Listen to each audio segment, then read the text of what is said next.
Assalamu alaikum wa rahmatullahi wa barakatuh. Bismillah walhamdulillah wa salatu wa salam ala rasulillah. Just give me a second, inshallah. Let me bring it up to the right screen. I'm not sure why that's doing that. Okay, Bismillah.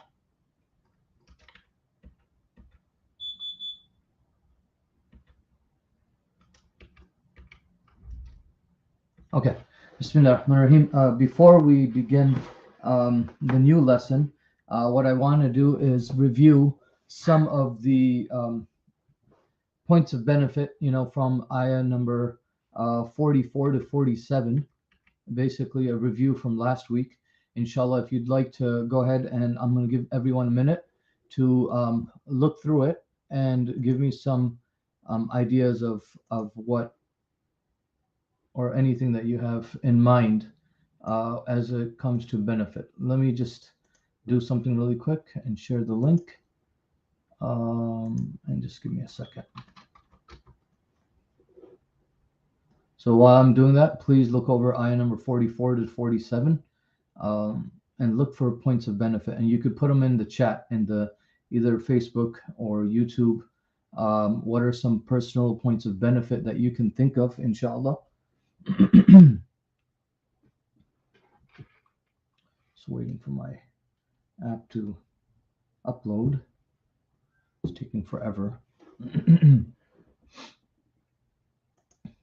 Okay. So while that's happening, inshallah, and I apologize for the text. I'm not sure why it's showing up like that. On my screen or on the other PowerPoint, it's fine, but on this one, it's kind of it's not as clear. So Allah subhanahu wa ta'ala in Surah Yaseen, in this part, he says in ayah number 44 to 47, or 45 to 47, excuse me. He says, وَإِذَا قِيلَ لَهُمُ اتَّقُوا مَا بَيْنَ أَيْدِيكُمْ وَمَا خَلْفَكُمْ لَعَلَّكُمْ تُرْحَمُونَ. So Allah subhanahu wa ta'ala here, sorry, let me just bring this up. Trying to do 2-3 things at the same time, and excuse me for that.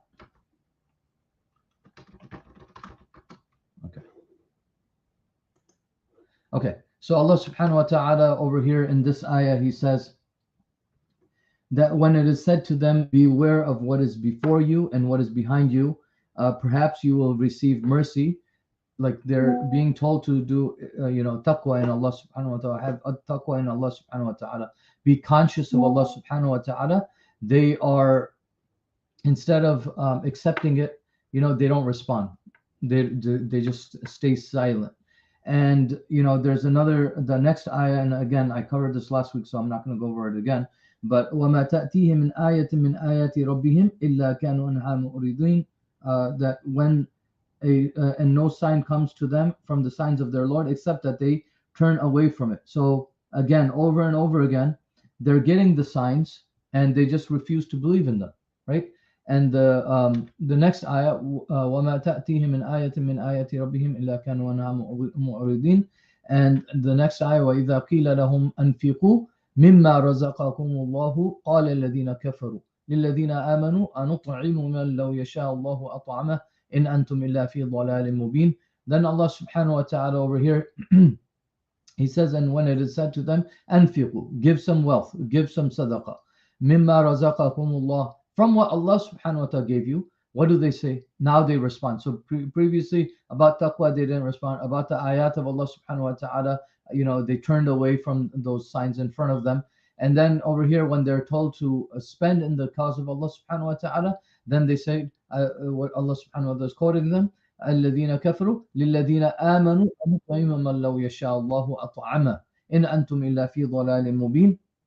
That those who disbelieve, they say to those who believe, should we feed the one whom, if Allah subhanahu wa ta'ala had willed, he could have fed him. In antum illa fi dhalalin mubin. And then except that they are just in a very, very clear error. So this is these atheists and what they say to them. Let me turn this off. Okay.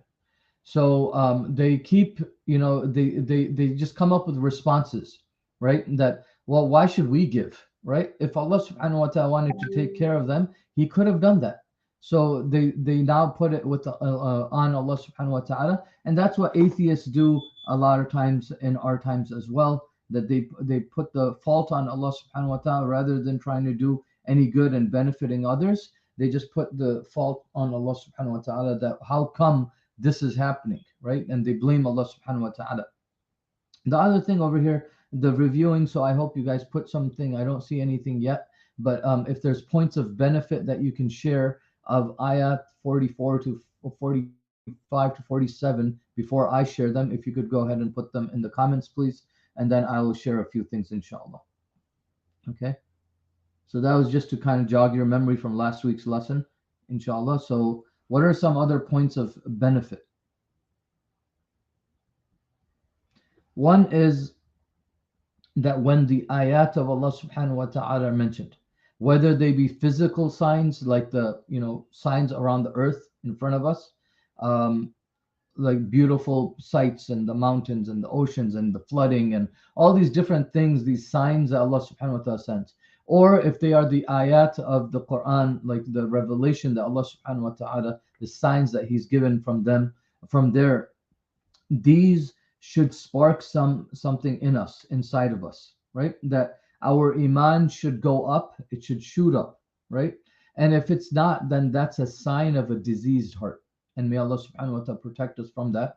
But it's a sign of a diseased heart that a person is, they hear the ayat of Allah subhanahu wa ta'ala, they see the signs all around them, they go and visit, like if we're in California, you go and visit all these beautiful places, and nothing has an effect on us, right? And so if it doesn't have an effect, that means that there's a disease in our heart. May Allah subhanahu wa ta'ala protect us from that. And the other thing that we could take from this as a point of benefit, inshallah, is that when someone gives us advice, okay, when someone gives us advice and that we know it's true, we should thank them for it. A lot of times what happens, our ego comes into effect or comes into play. And so what we do is when we hear of, advice, or someone tries to advise us, we're like, who the heck are you to tell me what to do, right? Who are you to give me advice? You were doing this last week. What do you like? And we smirk and we laugh and we make fun of them.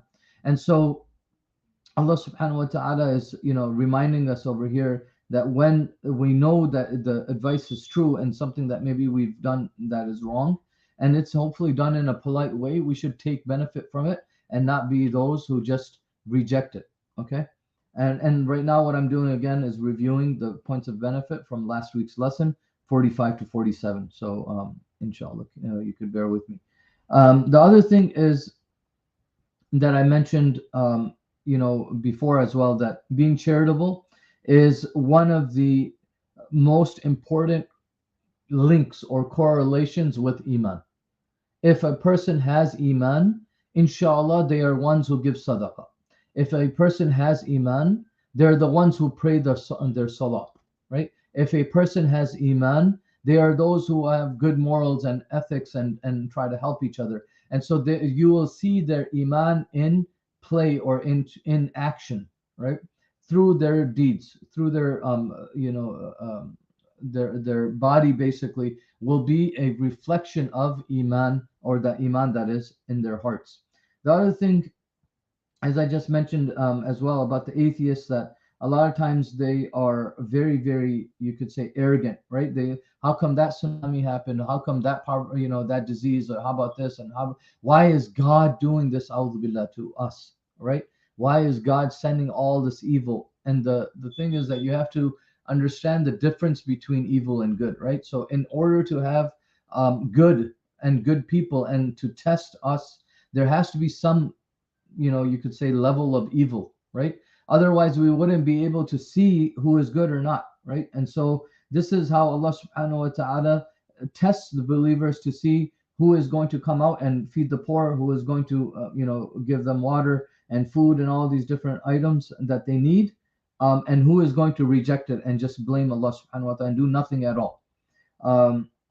And so these good people are the ones who take care of the evils of society or the things that happen in this world. Also, as I mentioned earlier, that iman leads to morality and softening of the heart. So when you have iman, when a person has iman, their heart is soft for other people. If you see people, having hard hearts, and they even if they look, they might look like they are very, very pious individuals, but if their treatment to with others is very harsh, that's a sign of a hard heart and not a soft, or not one that's full of iman. And so that's something again that we should reflect on and think about, inshallah. And the next ayah, or the next thing, a few ayat, Allah subhanahu wa ta'ala, He mentions in Surah Al-Haqqa in ayah 33 and 34, and Surah Al-Ma'un as well, that Allah subhanahu wa ta'ala equates the belief of the day of judgment, or the hereafter, with these small good deeds, right? أَرَأَيْتَ الَّذِي يُكَذِّبُ بِالدِّينِ. Have you seen the one who rejects the day of judgment, right? And then Allah subhanahu wa ta'ala mentions a few different things that those people do. أَرَأَيْتَ الَّذِي يُكَذِّبُ بِالدِّينِ فَذَلِكَ الَّذِي يَدُعُّ الْيَتِيمَ. That they push away the orphans. وَلَا يَحُضُّ عَلَى طَعَامِ الْمِسْكِينِ. And they refuse to give, طعام, the food to the miskin people, right? ولا يحض على طعام المسكين فويل للمصلين الذين هم عن صلاتهم ساهون. And then when they pray, the quality of their prayer is they're doing it to show off, or sahun, they do it lazily. They're doing it as like to just get it over with. They're doing it late. They're combining prayers. They're doing all these different things because they don't really care about the prayer. الذين هم يراءون, or they're doing it to show off. ويمنعون الماعون. And then أعوذ بالله, may Allah, again protect us from being of these people. But they are people who shove away, or like don't want to do good deeds. Okay, they refuse, not good deeds, but small kindnesses. So they'll refuse, like, oh, how come we don't need to help that person? How, that person doesn't need our help, and Allah subhanahu wa ta'ala could have helped them. And so they, even the small things, they push away, and they don't want to help someone who is in need. And so may Allah subhanahu wa ta'ala forgive us from having any of these qualities. And the next verses over here, Allah subhanahu wa ta'ala, in today's lesson, inshallah, we're going to cover 48 to 54 of Surah Yaseen. And hopefully we'll be finished by the end of January. So today, including today, we'll have 3 more lessons, and we'll start Surah Ar-Rahman in February, inshallah. And the goal of this course is not to just go over the tafsir. I hope that you guys are slowly memorizing these verses. Remember, if you do 2 to 3 lines a day, you would be able to finish this entire surah. We've been covering it for about 6 weeks now. So you'll be able to finish the entire surah, and you can recite it to me, inshallah. And I, those who are enrolled in the course, you could do that, inshallah. And if you're not enrolled, you could still contact me if you'd like, and I could try to listen to you recite the entire surah. And then that's kind of like the A level, right? That you memorize the surah, you understand what it means, and you know the tafsir. And then you could say the B level is that you understand the meaning, you memorize the word-to-word translation of these verses of Surah Yasin, and you understand the tafsir. And then you could say the C level, the basic level, is that you're at least listening to these lectures, you're trying to reflect on what Allah subhanahu wa ta'ala is saying, you're taking notes, okay, and you're understanding what the tafsir of and what the ayat mean, okay. And that's like the lowest level, right? I feel, right, at least that's like the C level for me. If you're under that, if you're not taking notes and you're just listening, I feel that it's just going to come in and out then, right? Because notes are an extremely important part of and a process of learning. So may Allah subhanahu wa ta'ala give us tawfiq and understanding to do that, inshallah. So this over here, the next part, Allah subhanahu wa ta'ala, He says over here, وَيَقُولُونَ مَتَى هَذَا الْوَعْدُ إِن كُنتُمْ صَادِقِينَ, right? So this is kind of like a more mockingly way of saying it as well. They say, and these kuffar, they say, when is this promise, if you should be truthful, right? Where is this promise, this wa'd of yours, this punishment, that you keep talking about? Where is it, right? مَتَى هَذَا الْوَعْدُ, when is it going to come, right? When is it going to come? In kuntum sadiqeen, if you are those who are truthful. And so they're again mocking Allah subhanahu wa ta'ala, they're mocking the Prophet sallallahu alaihi wasallam. And so we learn over here that warnings, they come in 3 stages, or at least in this surah so far, came in three stages. The first stage was of punishment, the sayha, right? The screen that, watch out, guys. If you guys keep doing this, if you try to kill the messenger, if you try to, keep going against what the Prophet sallallahu alaihi wasallam is saying, and keep rejecting, Allah subhanahu wa ta'ala will send down a punishment, and it will destroy your home, the Quraysh, right? And then the second level is the punishment in the hereafter, okay, on the day of judgment, in the grave, and then the day of judgment. That Allah subhanahu wa ta'ala is promising them this as well, right? And this is one stage is worse than the other. And then the third stage, or the worst of it, is the hellfire, right? That, they could be destroyed in this world, right? And then in the grave, or the day of judgment.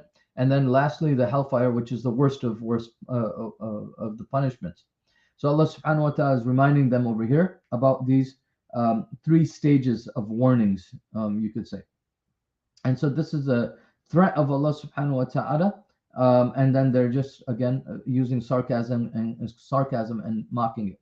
As Allah subhanahu wa ta'ala previously said, إِن كَانَتْ إِلَّا صَيْحَةً وَاحِدَةً فَإِذَا هُمْ خَامِدُونَ. It was not but one shout, and immediately they were extinguished, or they were just like blown out, right? So it could totally destroy them within, just that one shout. It will totally destroy these people. And so Allah subhanahu wa ta'ala is, again, kind of in a sense warning them. Okay. The other thing over here is the arrogance in the response. Okay, that they keep arguing over these little things, right? And Allah subhanahu wa ta'ala kind of brings that about too. He says, مَا يَنْظُرُونَ إِلَّا صَيْحَةً وَاحِدَةً تَأْخُذُهُمْ وَهُمْ يَخِصِّمُونَ. That they do not wait except one blast which will seize them while they are disputing. يَخِصِّمُونَ. So they're going to be just arguing with each other and thinking like everything's fine, and snap, and within moments, everything will be destroyed. They will be in their graves, or they will be dead. And so Allah subhanahu wa ta'ala again is mentioning that part of it. I'm just trying to bring up everything. Also, I wanted to mention a hadith of the Prophet sallallahu alaihi wasallam, that the day of judgment will come and two people will be arguing over a price of something. So they're going to be bargaining. They're going to be kind of, just talking and discussing it amongst each other. And all of a sudden, the day of judgment will come with such a sudden surprise that it is so quick. It is like the twinkling of an eye, or even faster than that. So people, that's a very, very scary hadith that we should really, kind of think about and reflect on. That Allah subhanahu wa ta'ala is not saying, a lot of times when we think about the day of judgment, we of course think about the major signs and the minor signs and all these different things. And it seems like we have this belief almost that we see those signs and then we straighten it up, right? Then we straighten our lives up. But we're not going to have the time for that. We're not going to be given the opportunity to do that. It's going to be very, very quick. And so remember the major signs. One of the hadith mentions that the Prophet ﷺ said that they will be like falling beads. So one after another, it's just going to be like falling, or beads falling off, like the tasbih, that it's just falling off really, really quickly, one after another. And so the day of judgment will happen very, very swiftly and quickly. And I'll share a little bit more about that in the upcoming ayat, inshallah. فَلَا يَسْتَطِيعُونَ تَوْصِيَةً وَلَا إِلَىٰ أَهْلِهِمْ يَرْجِعُونَ. Then Allah subhanahu wa ta'ala will say, and they will not be able to give any instruction, nor to their people can they return. So يَسْتَطِيعُونَ تَوْصِيَةً فَلَا يَسْتَطِيعُونَ تَوْصِيَةً. They will not be able to give wasiyah to their kids or to their wife, or to, it's going to happen so quickly, right? And they're not expecting it. So they weren't able to write a will. They weren't able to give any type of wasiyah or advice to their loved ones or close ones, friends, family. Oh, make sure you take care of that debt. Make sure you take that money from this and that. Oh, I have this property over there. Remember that. Don't forget about that. All these types of wasiyah, or the will and information we would like to share with our loved ones before we pass away. It's not going to be. They're not going to have time for that. وَلَا إِلَىٰ أَهْلِهِمْ يَرْجِعُونَ. And they will not be able to return to their their families, right? They're not going to go back to their home to be able to tell them about any of these things or what's happening, and it will be happening very quickly.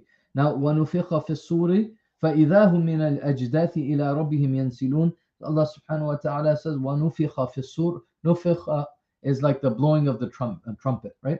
And the horn will be blown, and at once the graves of their Lord, and from the graves to their Lord, they will hasten, they will run for it. Okay, so they will yansilun, like they will have to just get up and hurry towards Allah subhanahu wa ta'ala.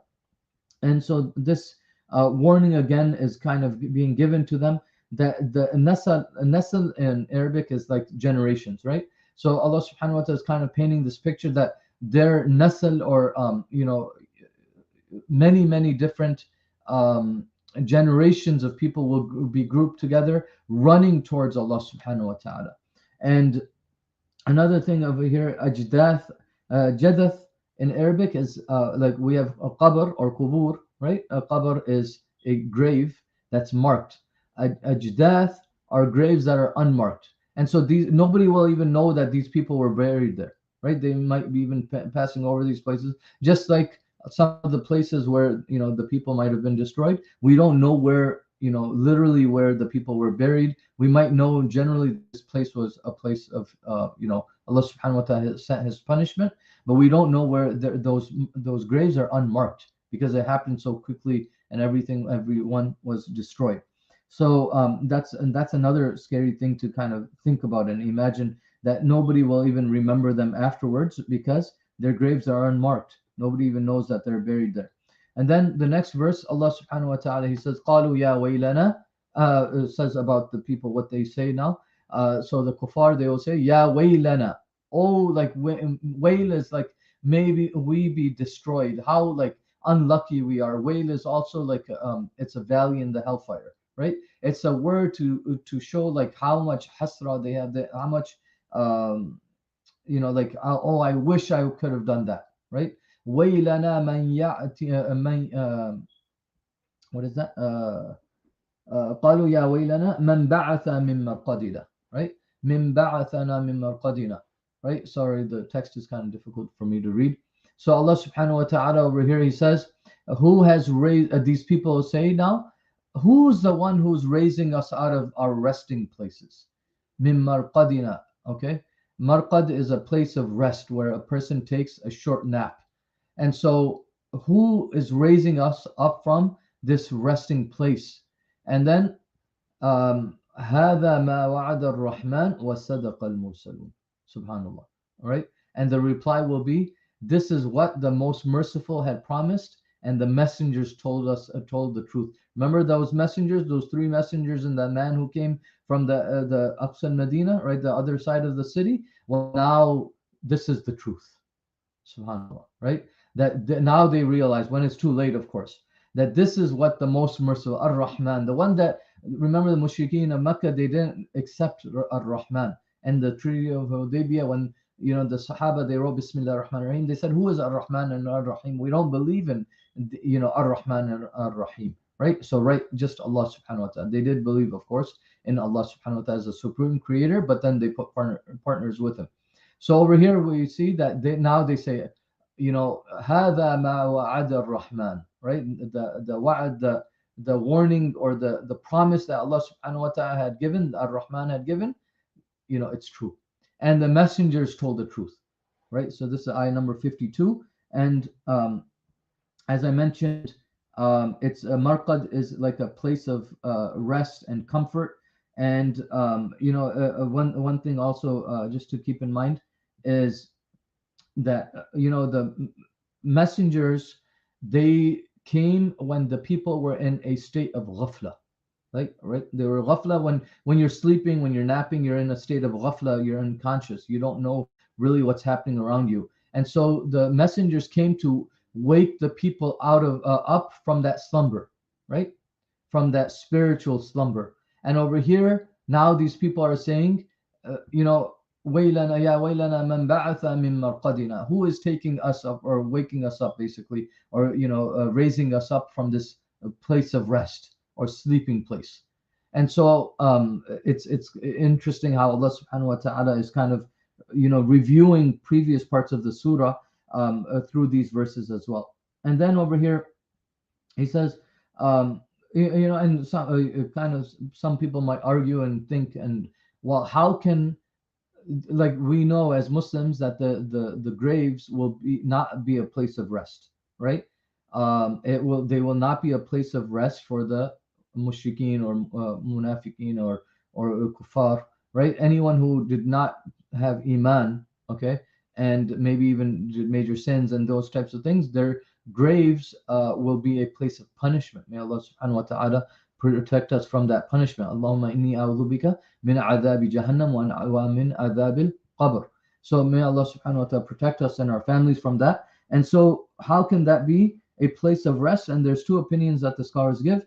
One, the some, and this is the lesser known opinion or the one that's not very heavily accepted, and they say that there are two blows of the trumpet. In between the blow of the trumpet there is a time that the kuffar will be able to rest.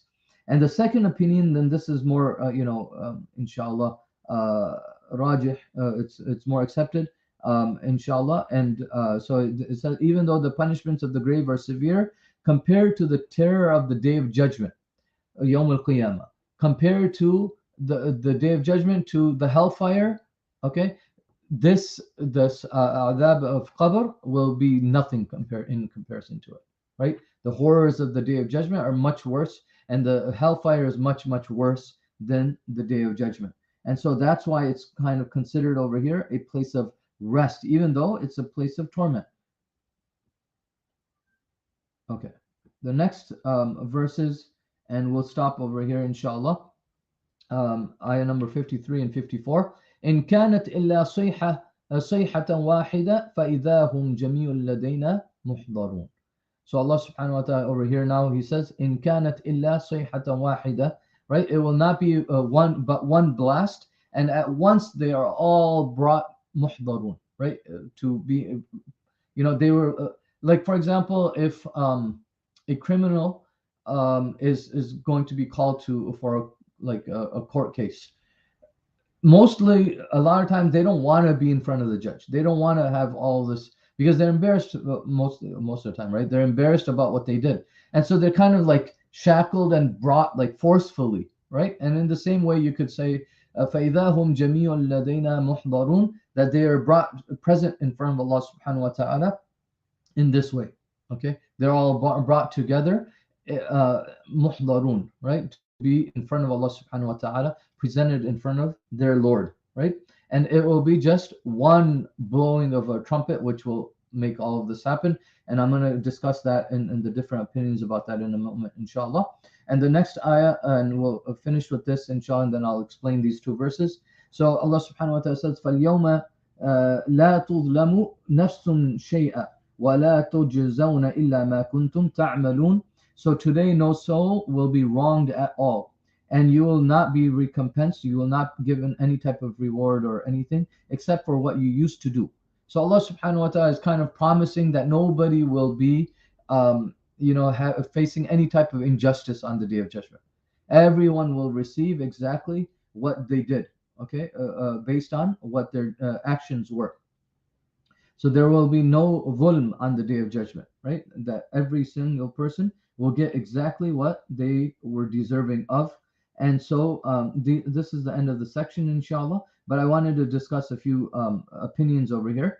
That there's opinions of the how many blows to the trumpet will there be? Okay, and I'm going to discuss that right now. So some opinions say that there are 3 trumpets that will be blown.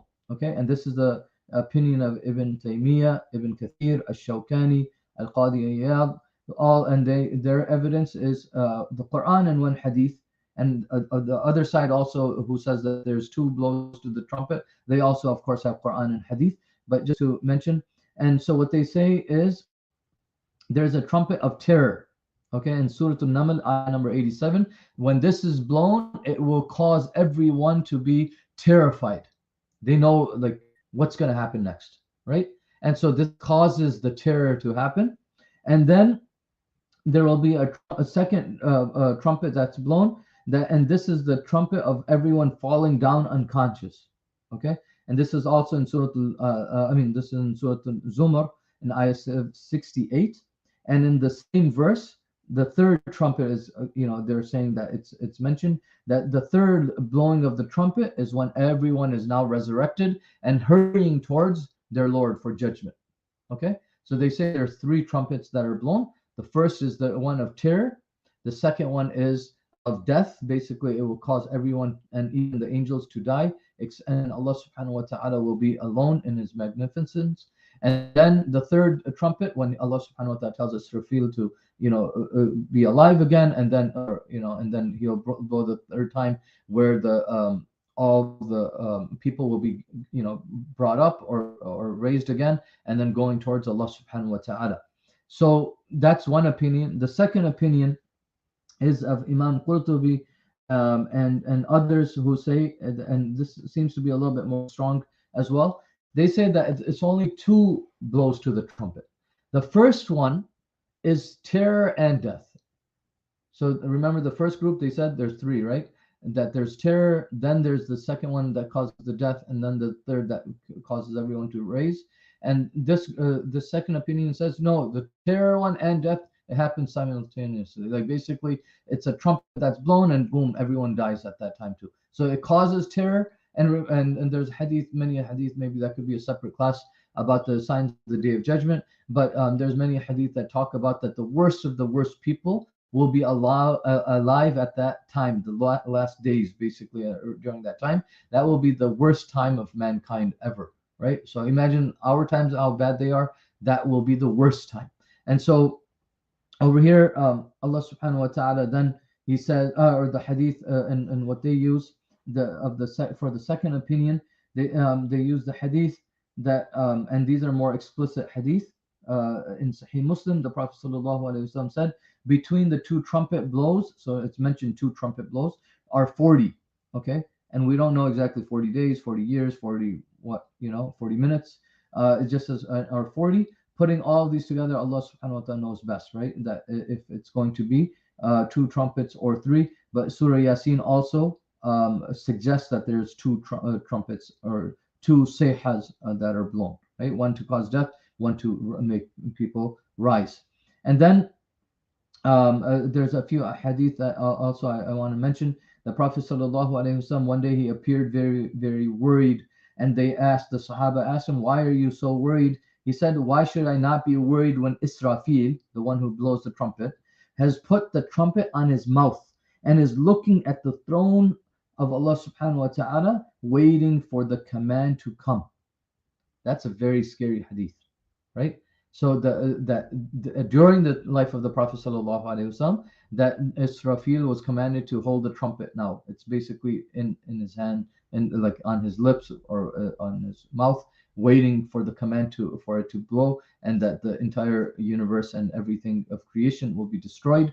And so that's one hadith. The other hadith in Tirmidhi, the Prophet sallallahu alaihi wasallam said, Israfil, right, this angel who blows the trumpet, has raised his head and is listening carefully, waiting for Allah subhanahu wa ta'ala to give the command. Okay, so he has raised his head and he's waiting for Allah subhanahu wa ta'ala to give the command of blowing the trumpet. And so this is another a very scary type of thing, that a lot of times we think that we have lots of time. We have, Imam Mahdi to come, and Dajjal is going to come. All these different things are going to happen, and then when we think it's so far away, and it won't happen in our lifetime, maybe even in our kids' lifetime. So we have this kind of like false sense of assurance, right? Thinking that it's going to just continue on, when Allah Subhanahu wa Taala hasn't promised that at all, right? And He's actually said the opposite, where it's very, very close. And the Prophet sallallahu alaihi wasallam mentioned that as well in a hadith, that something to the effect, I can't remember the exact words, but where like his nabuwa or his prophethood and this ummah and the Day of Judgment, it's very, very close, right? It's like in the realm of time, and the thousands of years humans existed. The Day of Judgment and the Prophet sallallahu alaihi wasallam's coming is very, very close. Okay, and so these are all things that we should really think about and consider. And again, remind our children as well and our families that this time that Allah subhanahu wa ta'ala has given us on this earth, it's time for us to do good deeds. it's time for us to do as many a'mal as possible. And I always give this example that this dunya is like a shopping spree, right? This time that Allah subhanahu wa ta'ala has given us is like a shopping spree. What do you do during a shopping spree?